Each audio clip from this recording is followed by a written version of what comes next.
Río Chapas. Río Chapas. De ahí mañana. Mañana que porque el viejo no vaya a venir.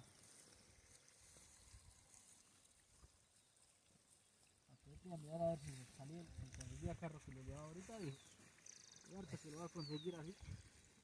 La tienda lo consigue.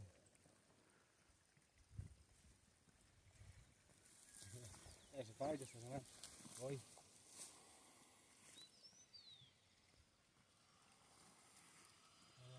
La papa ya no está.